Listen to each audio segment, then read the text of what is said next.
Isa ka bang OFW, seafarer, or local employed na gusto magkaroon ng bahay na worth of 19,000 pesos per month? Ngayong araw ay dadalhin namin kayo dito sa Barangay Pulong Buhangin, Santa Maria, Bulacan, kung saan meron tayo ditong bahay na worth of 19,000 pesos per month. Provision for 3 bedrooms, toilet and bath, at isang parking lot with balcony. Welcome to Villa Castalia Subdivision.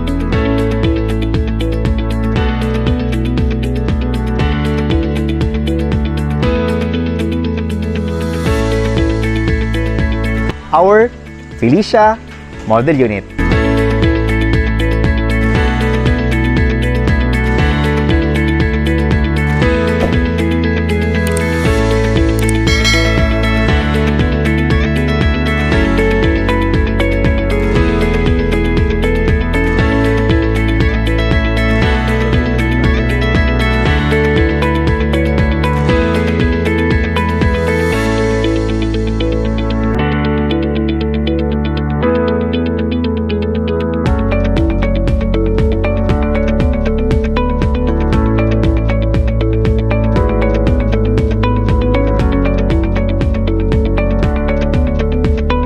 This is Rog Camacho, your licensed real estate broker. And the house behind me has provision for 3 bedrooms, 2 toilet and bath, at isang parking lot. Walang iba kundi ang ating Felicia Model Unit. But before we start, if you are new to my channel, can you click that subscribe button at hit that notification bell para pag mayroon tayong bagong videos na tulad nito, ay agad namin kayong ma-notify. Okay, dito tayo ngayon sa Villa Castalia Subdivision kung saan ay i-feature nga natin itong napakagandang duplex house and lot. Pero bago tayo pumasok sa loob, dito nga pala sa Villa Castalia Subdivision ay kumpleto na ang kanilang amenities. Meron silang swimming pool, meron silang clubhouse, basketball court, children's playground, at higit sa lahat ang pinakamaganda dito sa Villa Castalia Subdivision ay napakalapad ng kanilang kalsada. For their main road, they have 10 meters wide, and for their secondary road na kung saan tayo nakatayo ngayon ay meron itong 8 meters wide. Kaya napakaaliwalas ng buong subdivision kasi nga po malapad yung ating mga kalsada. Okay, pagdating naman sa facade ng ating duplex house and lot na si Felicia Model Unit, kitang-kita nyo yung pagka-modern design po niya. Magmula dito sa ground floor hanggang dun sa taas, sobrang taas po ng kanyang floor to ceiling height na kung saan yun yung gusto sa mga future homeowners and investors natin. Mataas yung ceiling para hindi masyadong mainit yung loob ng bahay. At yun yung aalamin natin ngayon sa ating vlog.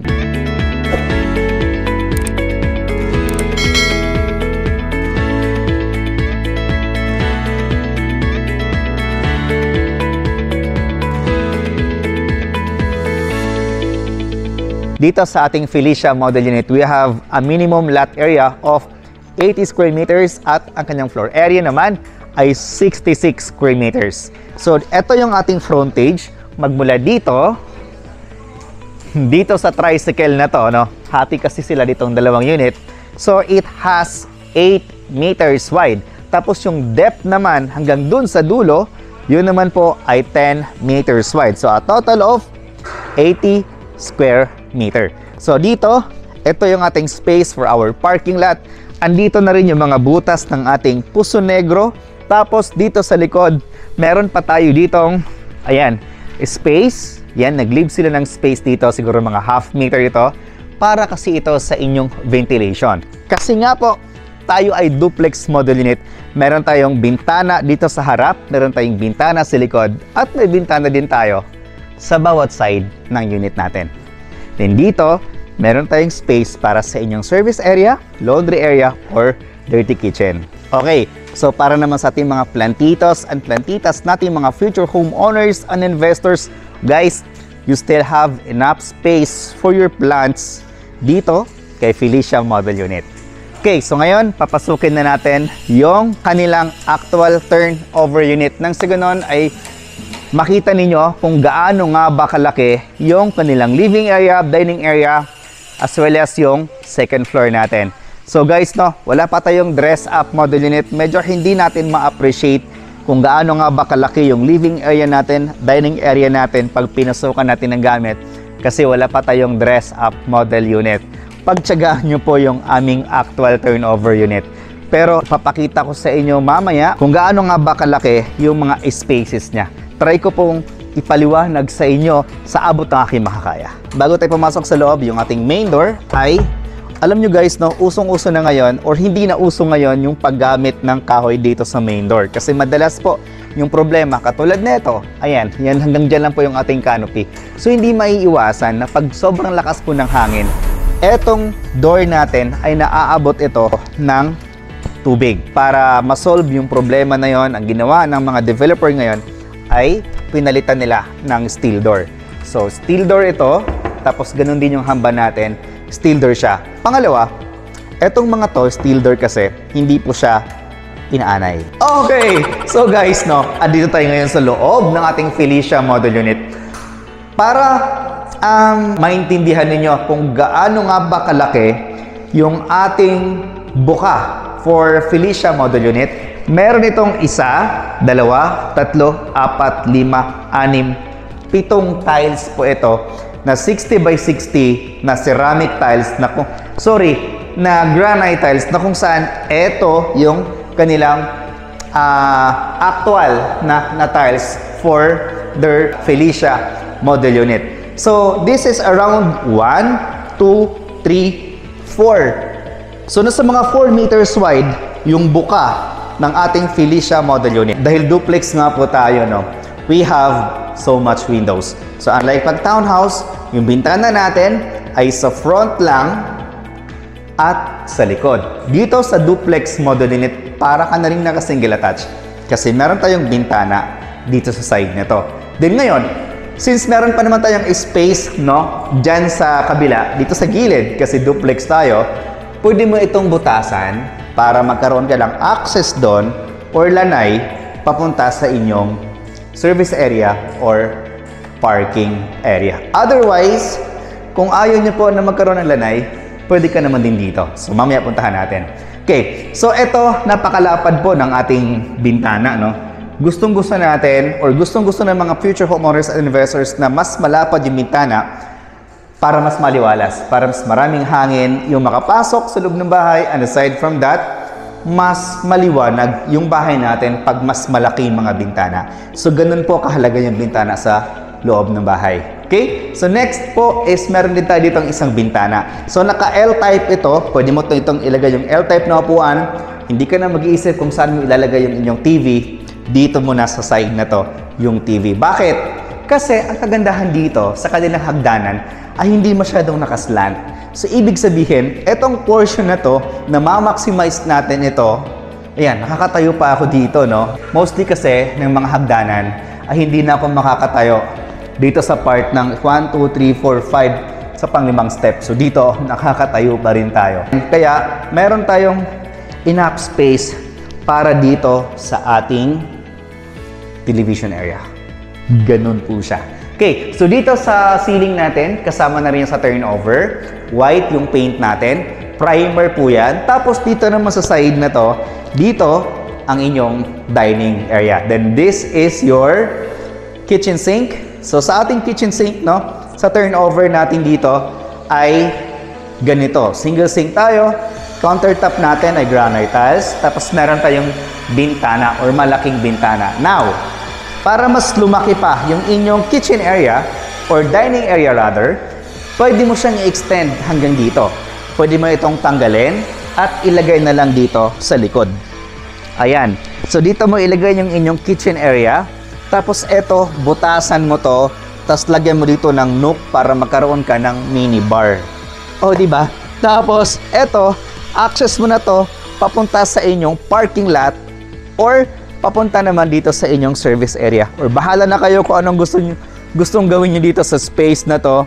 Basta, ayan, meron pa kayong enough space para sa inyong mga future expansion, future homeowners. Next is yung ating toilet and bath. So ngayon, dito sa kanilang toilet and bath, check natin kung gaano kalaki. Ayan. So meron tayong shower area, water closet, and of course yung ating lavatory. Padating naman dito sa tiles ng ating toilet and bath, ito ay kulay white and 30 by 30 to na ceramic tiles. Then, yan, meron din tayo dito ang bintana. ventilation po natin yan. Okay, so ito guys, comment ko dito sa ating duplex house plan lahat, no? Duplex model unit. Meron din kasi silang project dito sa may San Jose del Monte, Bulacan, yung Villa Bilisa Subdivision. Ito yung pinaka-best seller nila. Ito yung best seller nila sa project na yon doon sa Villa Bilisa Subdivision. Kasi wala pong nasayang na mga space. Kita niyo po ha, iyan, napakaluwag niyan. Wala mga dead spot. Kay lahat talagang maximize na maximize yung space. Even this one, no? Sobrang na-maximize nila. Pati yung tiles, pati yung CR nila. Alam mo yon, walang nasayang na space bawat kanto. Okay? So, ayun, akit na tayo sa taas. So, by the way, no, ang gawa nila itong bahay ay conventional na buhos. Ganyan po siya. Ayan, pakita lang po natin. Yun yung gawa nilang bahay. Conventional po yan na buhos, hollow blocks, merong steel bar, poste, no? Binuhusan, at ayun. Ganun po yung conventional natin na buhos. Okay, so dito sa stairs natin, eto, buhos, tas pagdating naman sa taas, eto ay kahoy, railings natin ay bakal, handrails natin ay solid din na wood. Tara, akit tayo. So, dito sa taas, no, kung 3 or 4 lang naman kayo sa pamilya at gusto nyo ng maluwag na kwarto, pwedeng 2 kwarto. Okay, kung more than 4, let's say 5, 6, or 7 rather, pwede mo itong gawing 3 bedrooms. So, dito, master bedroom, isang bedroom, isa pa ditong bedroom. At meron ka pa ditong waiting area. Parang spa, no? May waiting area. Okay, so eto, sa turnover natin dito, no? May kasama na itong tiles. Yung paint natin dito, naka-primer lang tayo. So, kayo na po ang bahala mag-final coating yan. Malay nyo, may preferred po kayo na kulay. Okay? So, padating naman sa ceiling natin, ay ganyan na po yan. So, ang mahalaga, may ceiling tayo. And aside from that, guys, no, speaking of ceiling, lalabas lang ako. Ipakita ko po sa inyo kung gaano kataas pa yung ceiling natin magmula dun sa bubong. Ay, hindi natin makita. So, eto siya. Eto yung ceiling natin. To. Tapos, andun pa yung bubong niya sa taas. O, di ba? Andun pa yung bubong niya. Siguro mga 2 tao papatong para maabot yung bubong natin. So, unlike other projects na halos maabot mo na yung bubong. Okay? So, dito, meron tayong isang bintana doon, isang malaking bintana dito, parang it's a corner window. Then, meron tayong bintana dito, at isa pang malaking bintana dito. Tapos, meron tayong mga outlet dito sa baba, 1, 2, 3, 4, 5. Ayan, 5 po yung outlet na nakita natin dito. At syempre, yung pinakamalaga sa lahat, no? Pag meron kang bahay na worth of 19,000 pesos, dapat meron ka na ring toilet and bath dito sa inyong second floor o dito sa inyong master bedroom. Ganun din, kung ano yung turnover namin doon sa baba na toilet and bath, ganun din po dito. So we have the shower area, water closet, and of course, yung ating lavatory. Okay? So, ngayon, babalik tayo dito sa ating napakalaking balcony. Alam mo, super cute na balcony ito, no? Tsaka, guys, upgraded yung balcony natin. Tignan natin. Stainless. Yung mga railings natin dito. Ito. Tempered glass. Lakas makasosyal, no? By the way, yung ating ceiling sa taas, no? Sa mga eaves natin, yan ay PVC. Oh, guys, for 19,000 pesos per month, sila lang ang nakapagpagawa niyan ng PVC yung ceiling. O, di ba? Tapos ito, papansin po nyo, naka-plain cement lang ito, no? Pero pag once na i-turn over ito sa inyo, ay naka-tiles na po ito. So, in-upgrade po nila. Meron lang tayong additional charges for this. Yon. Pero not bad, kasi nga po ay tiniles na for your convenience naman na din. Okay, so bali ang kulang na lang natin dito, ang turnover natin dito ay naka-tiles, wala tayong partition. So roughly, ang partition natin dito, pag once na pinartition natin ito, side na to, no? Depende kung ilang kwarto. So, I would say 50 to 70,000 pesos meron ka ng partition. Yun na lang yung kulang. Tapos yung doon naman sa service area, kung gusto niyo pong ipasara yun, lahat-lahat, hindi ko na alam kung magkano yung presyo. Kasi most likely nasa mga 300,000 pesos. Ganun lang. Now, future homeowners and investors, eto na yung price ng ating Felicia model unit. So, pag once na ibinigay namin sa inyo yung price na to, no, wala na itong hidden charges. Okay? So, kasama na rito yung bank charges, yung transfer of title, yung VAT, no? Wala na tayo ditong hidden charges.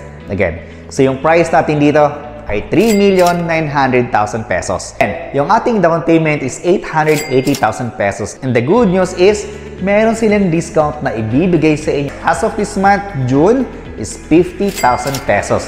Ibabawas ito sa inyong down payment. Then yung ating reservation fee para makapag-secure na kayo ng unit is 20,000 pesos. Then yung ating magiging down payment na lang ay 830,000.